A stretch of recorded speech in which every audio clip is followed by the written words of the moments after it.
everyone for coming. And thanks Yvonne for asking me to be here.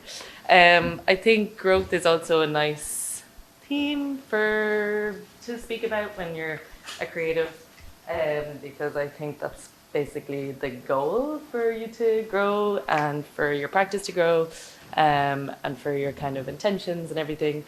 My name is Rion Hannora. I have a brand under my own name, Rion Hannora. I am a fashion designer and a stylist and also a creative director. But I suppose the difference between fashion designer and a stylist, just to break it down, a fashion designer would be someone that physically makes the clothes, and then a stylist would be someone that like maybe puts like them together. So if you think of someone like a fashion designer physically making the clothes, making the designs, putting things together, and then a stylist would be someone who, if you see like the cover of like Vogue, for example, a stylist would have like chosen the makeup, the hair, the casting, chosen maybe what top and shoes to go with what. Also just the general themes, the looks, they would do like maybe the final edits or whatever. And then a creative director and a stylist kind of sometimes have it like the same job, so both those titles would be intertwined a lot of the time. So that also, like I work a lot with musicians and actors and kind of talent. So if they want something specific that maybe it doesn't exist yet, I like normally can make it for them, which is really nice. I'm able to like do up sketches with people, as well as like using I try and use other Irish design as much as possible. So if it does exist, I kind of try and like look for it. I also work under a zero waste policy within my studio. So when I'm designing, I try and be as sustainable as I possibly can, which means that like everything that comes into my studio, fabric-wise, leaves as either a garment or as part of a garment, which I'll talk a little bit more about later. And then, so I'm also a co-founder of Dublin Independent Fashion Week. Up until we just celebrated our 3rd year of Dublin Independent Fashion Week in September, so it just finished. It basically is there was no like fashion week in Ireland for like quite a while, and I felt that like myself and my friends who are also designers and work in fashion were kind of creating work just to put it like up online, and there was no like human kind of interaction with it, and it just felt like really empty.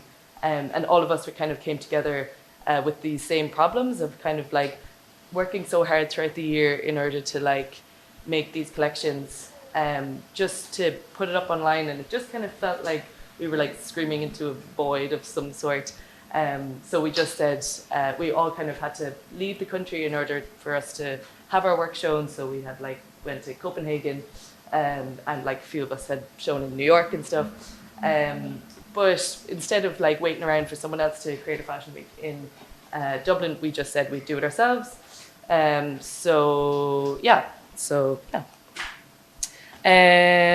have a lovely studio on Jury Street. It is above a lovely establishment called Diva. The travel time between the garments that I make and it hitting the shelves is very small. It's just one stairs. I'm able to finish works and then just bring them straight downstairs, which is like perfect. Also, it's one of the only shops in Ireland that sells like Irish design and also sells like recent graduates' works. So kind of designers from all levels are able to sell there. Ruth, who owns the place, has been there for years. So it's a really amazing place to have my studio. And I guess I just wanted to show these two images because this is where garments would be made in my studio, and then this is maybe like where they would kind of end up. So this is a pop-up shop last Christmas in collaboration with District Magazine and Dublin Independent Fashion Week. So all of us were able to have a pop-up shop, like meet our customers, have people come into us and buy our clothes from us as well, which I think is like a really nice sentiment to be able to like buy the clothes directly from the people that are like physically making them. Meeting your maker, I think, is like a really nice just like idea to do with clothes. Kind of gives it a more personal feel. I guess a little bit more about my own work. So I just kind of made a mood board as to the vibes that I try to give off in my collections or whatever. But corsets like feature really prominently or really heavily throughout my collections, and kind of have like since day one. I think the corset is like a really like politically interesting garment, as well as like really beautiful. I think like when you go to a museum, a lot of the time corsets are like standalone pieces by themselves. You mightn't even see them on mannequins sometimes. They just are by themselves. So I think like as a work of art, I just have always been like really drawn to them. But then politically, like, and historically, they were like made to like physically put women in their places, and also like metaphorically, I suppose. They were also like big kind of like basically like instruments of torture to like some extent. Like a lot of women would like break ribs in order to make their waist smaller, in order to like seem more beautiful or whatever. So I think like that whole idea of just like taking the corset and like flipping it and like turning it on its head a little bit, and kind of trying to reimagine what a corset could be. So the corsets that I make, either like on a t-shirt like this, which I think is really funny because this is like a really comfy t-shirt and they're not really supposed to be comfortable or whatever. And then a lot of other corsets that I make that are like adjustable. So they'd be adjustable at the shoulders and at the centre back. So you can adjust it to even like how you're feeling that day. So you're adjusting your clothes to yourself rather than adjusting your body to your clothes. Also, I don't know, like our bodies just change quite regularly, and like throughout the year, throughout the month, whatever.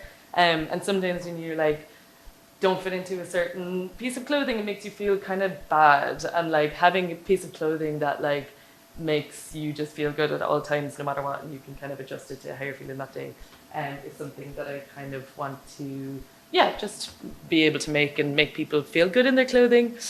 Another inspiration of mine is my pals and my friends, to be honest. Like club culture is like a big part of my life.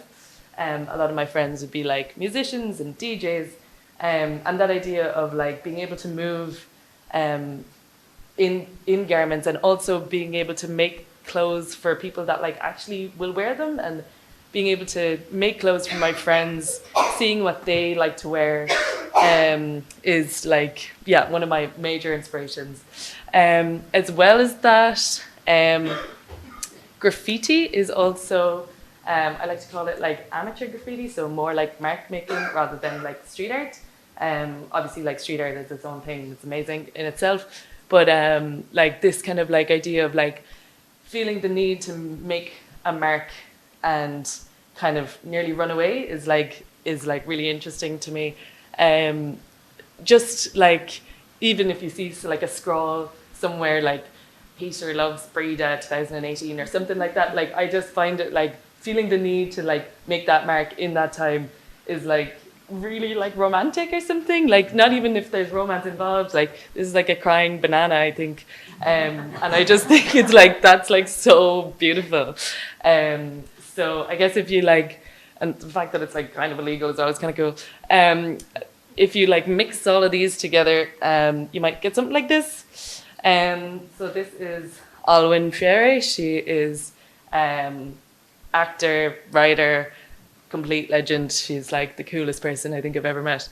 But she very kindly said that she would model for me for this collection. This photograph's actually taken by Elias Grace, who did a talk here 2 months ago, was it? So he's a good friend of mine. So this shoot was myself, Elias, and Alwyn. There was no makeup, there was no hair.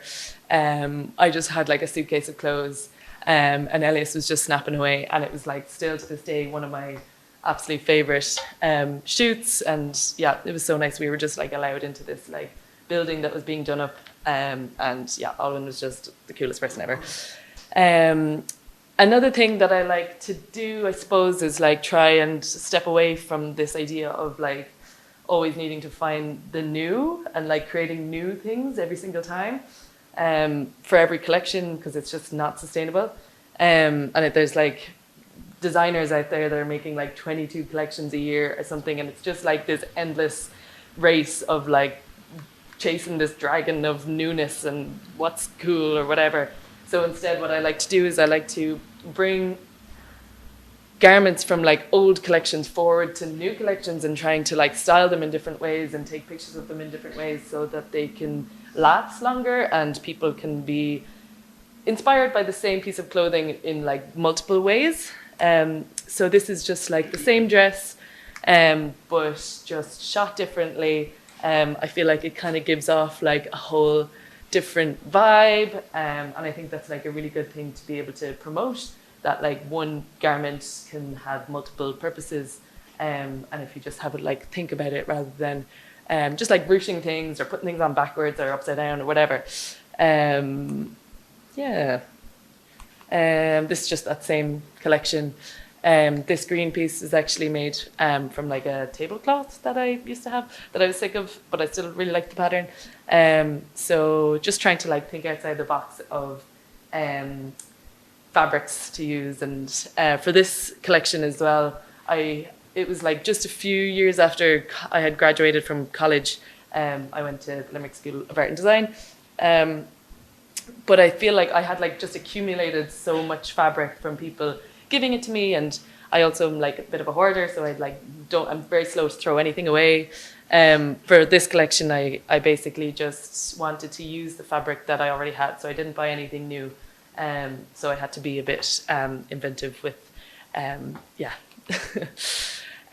This collection then, I think Dublin Modular actually used to have a studio in the Tower Buildings, which is quite nice. But for this collection, it was a collaboration with Dublin Modular, who are basically a group of creatives and DJs and musicians, and yeah, they do lots of different things. But it was for Pride, they always have like a Pride party in Palace Studios on the other side of town. But for this one in particular, what I did was I covered the outside area in cotton canvas and brought out my spray paints and left them scattered all over the place. And then everyone who was at the event was able to spray paint onto the canvas. And then that was the canvas I used to create my collection. So it was kind of like this idea of like community, and like you're never, I guess, like by yourself, and kind of this idea of like that someone could be wearing this and walking down the street and someone else could see it and be like, that looks really familiar, and then be like, oh, I think I did that. Or, you know, this idea of like just like connection through clothing was yeah, just something. And then I was also like very inspired by the people themselves that were there as well. So this is then what the collection looked like afterwards. And then as well, I also like got my friends to model for me. Some of them were even like at the event, so it was very kind of like a nice full circle moment kind of thing. I also thought like it just made sense to have people that I actually knew model for me, because it was this whole sense of like community and connection through clothing and everything. So yeah. So this dress in particular from the collection is one that I think is one that is quite special to me. I have this idea that like that our clothes are nearly kind of like, they kind of have their own lives and their own personalities themselves. So this idea that like the piece of clothing in the back of your wardrobe who doesn't really see the light of day that much, I'm like, it makes me really sad. And I feel like if you like have a piece of clothing that hasn't gotten an outing in a while, that maybe it's time to like give it to someone who it reminds you of, or like let it be out in the world. I think clothes are like meant to be worn and meant to like have lives of their own. But I think this dress in particular has like has had a like still going, like great life, and also like I don't know if this dress could talk or whatever.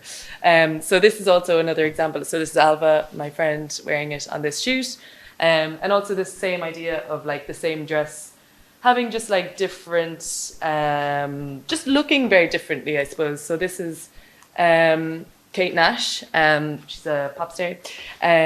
She's like also just like wearing the same dress, but it like doesn't even really look that similar. It's kind of like completely different vibes. And then here's a little video if it'll play. I'm quite bad with technology. This one, the big one? Sorry. Oh yeah. So this is Orla Gartland. Thanks, Yvonne. This is Orla Gartland. She's also an amazing Irish singer. So this is one of the like main stages at Electric Picnic, and she's also wearing the dress. And I just think it's like a really cute video of her enjoying herself, but also like the dress enjoying itself so much as well, you know. I also realized that like I was like really big into like dance and like theater as a kid. But as I like growing up, I realized that I was like purely only in it for the outfits. And I'm like realizing now that like creating outfits for stage is like a way for me to like express that and do that for my inner child or whatever. Yeah, so as I said, I also work under a zero waste policy within my studio. I always try and be like as sustainable as possible. One example of this, this was kind of like, I recently brought out a bridal collection, which we'll talk about a little bit later, but PJ's request to make him his wedding dress or wedding outfit was maybe like a springboard into creating the bridal collection. PJ is a good friend of mine, asked me to make his wedding outfit, which was like an amazing project to be working on. PJ's now husband Jose had a vintage shop in Temple Bar, so Jose gave me like all these wedding dresses to work off, and wedding dresses are like amazing because there's just big trains of fabric, so they're like really really perfect to like bring back to life. And also this idea again of like clothing having lives, so like I kind of think of like these dresses have maybe gotten married before, or like were like in this wedding situation before and then like brought to a shop and like maybe on a hanger for a while, and then they were given to me to kind of create into like another wedding dress. So it's just like just like prolonging the life of a garment that already has like lived a really like long life. I think it's like quite nice.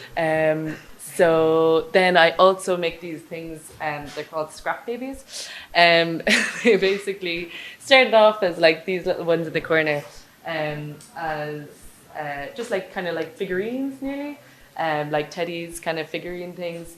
And they just like were created out of like necessity, because I was like making a lot of my own fabrics, like spray painting directly onto fabrics, and kind of like I suppose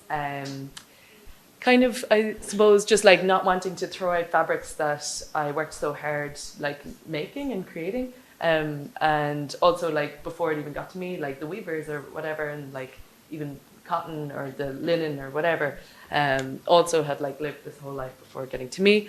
So just like again like prolonging things as much as I possibly can, is where kind of like the scrap babies grew from. And then so they're made of all the scrap material left over from like various collections, and then they're stuffed with even like the smaller bits of scrap, so like any bits of like lint or like thread from the machine or anything, is like their stuffing.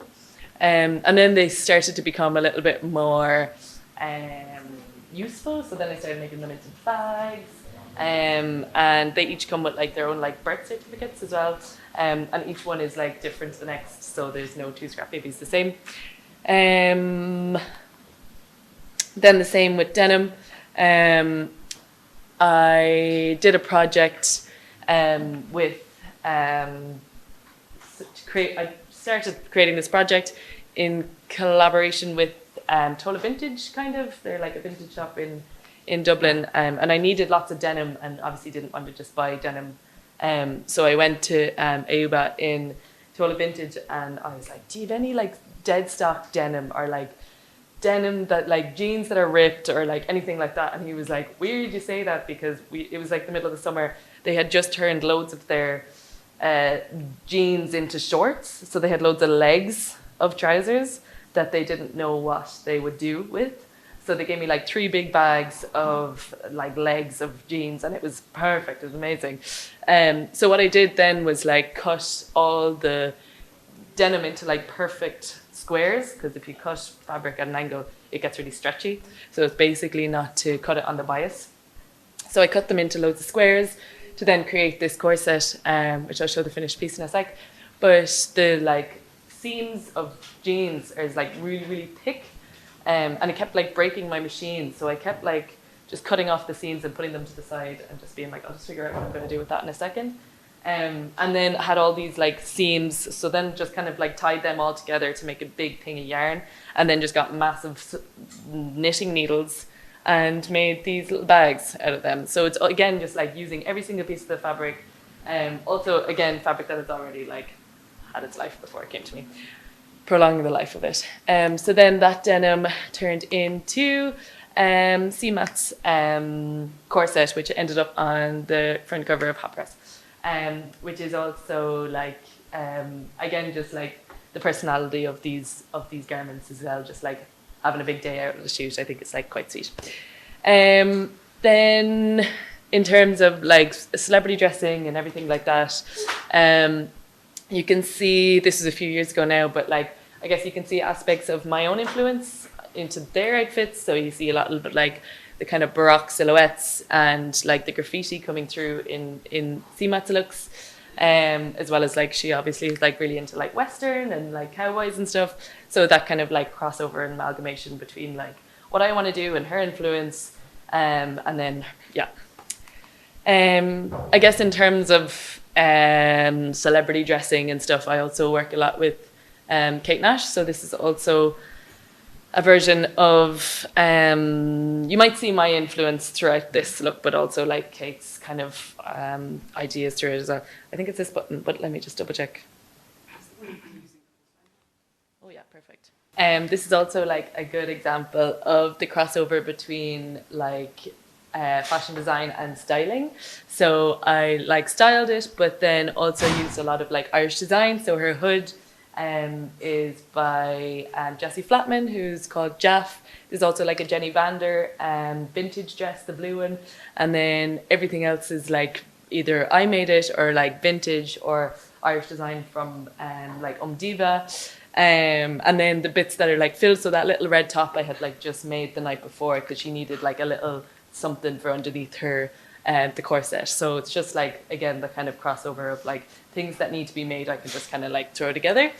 Then they're also, so instead of calling my collections, even though I've been calling them collections this whole time, I actually prefer to call them chapters. Just because they're kind of, they're all like chapters of the same book. And it's kind of like old characters and old ideas from like past chapters, I suppose, come forward into new ones. You don't need to have like read the previous chapters to understand the ones that are happening, but it's also like, it's all part of the same story, basically. And that kind of like also steps away from the idea of like needing to create new collections all the time, constantly, where it's just like chapters just like happen. And yeah, so this is like, these are my 2 most recent chapters. This one is chapter 6. So this one I was like really inspired by like clothes as like armor. So then I started like actually looking at like knights and armor and stuff like that. And even though like armor is like quite like manly and it's like a very like mask thing to like have and do, they're like really similar to like corsets, and like the breastplates like resemble corsets a lot. So I was just like kind of fascinated about that idea of like things that are really masked that are also quite femme at the same time. And if you just change up the materials, it like turns into something completely different. And also like the kind of in like the engravings onto it and everything. I was just like completely like, yeah, just loved. I also like for this one tried to step away from spray paint just because it's actually like really toxic. And like for me and also for the person wearing it. So I tried to create a different form of mark making that didn't include like color as well. I tried to like every like chapter that I do, I try and like go at it at a different angle to see if I can like figure out new things about like the way I work and everything. So for this one, I just tried to, yeah, so basically I tried to do these mark makings with like freehand quilting. So this little swatch here is basically like I was finding that I was kind of getting the same shapes that I was getting when I was like freehand quilting as I would when I was like spray painting nearly. This kind of like spirally motion just kind of kept coming back. So I was kind of, yeah, just interested in that. And then also for this, I used linen from Emblem Weavers. So they are a family-run business in Wexford. They have started in the 60s. So even this idea of like being able to go down to like their factory that they like physically are like weaving and making everything, and just seeing the garment from like start to finish and having that relationship with people, like weaving your fabrics and then using that. Yeah, it just felt like really, really good. And then, so that was this collection. Yeah, that was chapter 6. Then my most recent collection, chapter 7, that I actually showed at Dublin Independent Fashion Week in September. This is kind of like process pictures. It was my bridal collection, but it was kind of like a take on bridal wear. So it wasn't exactly what you would normally see bridal wear to be. This collection was very heavily inspired by my mother. My mom is very anti-marriage. She is really even though she's actually very happily married, she would say that she did not enjoy the day. I think she just kind of the ideology and this idea of having to give, like one man giving another man a woman, and this idea of ownership, and someone isn't complete without being married, and you will turn into a witch or a hag or something if you're not married, or it's all of these ideas were kind of like really hammered home from like a very young age. So marriage is also always a thing. I also just so she said to me once, she said that like, if you ever get married, I won't come. And I was like, do you know what? I understand that this comes from a place of love, and I understand this is a protest, whatever. I was like, fair enough. I've no intentions to, so that's fine. And then like 6 months down the line, she was like, okay, if you ever get married and you ask me to be the mother of the bride, I was kind of like, I don't know if you get asked to be a mother of the bride, I think you just are. But she said she would wear like a fascinator, like a mother of the bride fascinator, but it would just be a Halloween costume of the knife through the head. And I was like, wait, let me just write that down. So then the like main accessory for this show was like all these jeweled knives through the heads. So it was all these like beautiful brides with these like knives through the heads, which like a lot of people actually didn't understand, but it actually didn't matter. And I wasn't really telling. You can see Charlotte here with her knife through the head. It didn't matter that no one really understood it or whatever. And I hadn't like told my mom that I was doing this, and then she was sitting like front row, and she like burst out laughing when the like model came out wearing the knife. So I was just like, my job's done. Do you know what I mean? This was like my invitation. It's quite small, so maybe I'll read it out to you. This is my invitation that I had sent to everyone. So I kind of wanted it to be like an actual wedding invitation. So I called the chapter "Sex Before Marriage." So I'm just gonna read. I don't know if you can read it. I'll just read it out to you. So it's a unisex bridal collection. A collection that has all the good stuff about marriage, i.e. the outfits, the love, without all the bad stuff, i.e. compulsive religious beliefs, weird shame around sex, women being property, etc. Like a wedding, I aim for it to be serious but humorous, life-changing for some, a nuisance for others. It reimagines what bridal wear could be and plays with the controversial and compulsory nature of weddings, Irish weddings in particular, taking inspiration from the term radical frivolity a concept that blends seemingly contradictory ideas, the seriousness of radical political action with the lightheartedness and playfulness of frivolity. It's not just about being silly, but using frivolity as a tool for resistance, social change, or challenging the status quo.